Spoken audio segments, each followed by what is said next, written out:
Hello, movie lovers. Welcome back to the Movie Hunter. Today, we're diving into a pre-release review of 28 Years Later, the highly anticipated third chapter in the 28 Days Later saga, hitting theaters on June 20th, 2025. Directed by Danny Boyle and starring Aaron Taylor-Johnson, Ralph Fiennes, and Jodie Comer, this horror thriller has fans buzzing with excitement.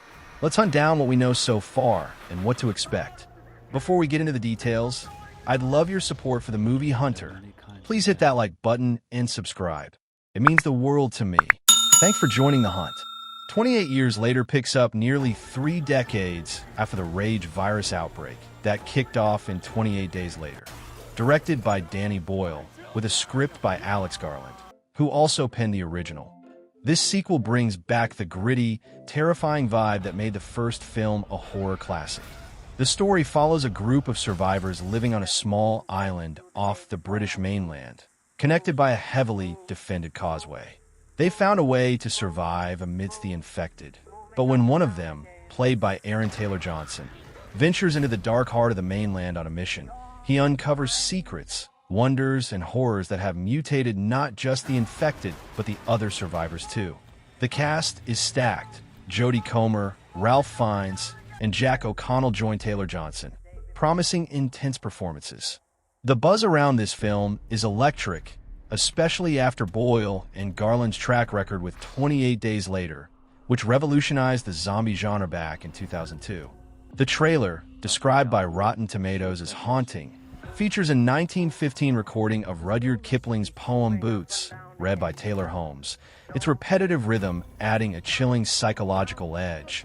Apparently, the U.S. military uses this recording to simulate the distress of captivity, which sets the tone for the film's tension.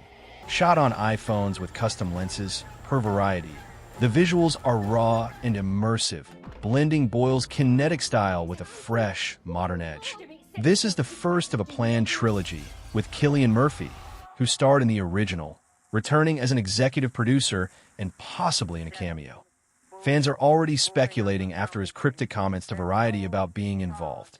Early reactions from test screenings, reported by Screen Rant, call it a worthy successor, with praise for its emotional depth and horrifying new infected variants. The film's exploring themes of survival, humanity's evolution, and the psychological toll of a post-apocalyptic world, which feels like a natural progression from 28 Weeks Later. At 2 hours, 10 minutes and rated R, it's poised to deliver the same gut-punch intensity as its predecessors, but with a bigger budget. Sony's reportedly invested $60 million, a step up from the original's $8 million. Expectations are high, especially with Boyle and Garland reuniting, and the cast star power could make this a box office hit, even amidst summer competition like Lilo and Stitch. 28 Years Later isn't out yet, but shaping up to be a thrilling return to the Rage virus universe. Will it live up to the legacy of 28 Days Later? I'm betting on Boyle and Garland to deliver another genre-defining hit. If you're a fan of horror, survival stories, or just great filmmaking, mark your calendars for June 20th. This one's going to be a wild ride. Thanks for hunting with me, movie lovers. If you're hyped for 28 Years Later, please give this video a thumbs up, drop a comment. Are you excited for this new chapter? And subscribe to the Movie Hunter for more cinematic deep dives. Let's keep the hunt going strong.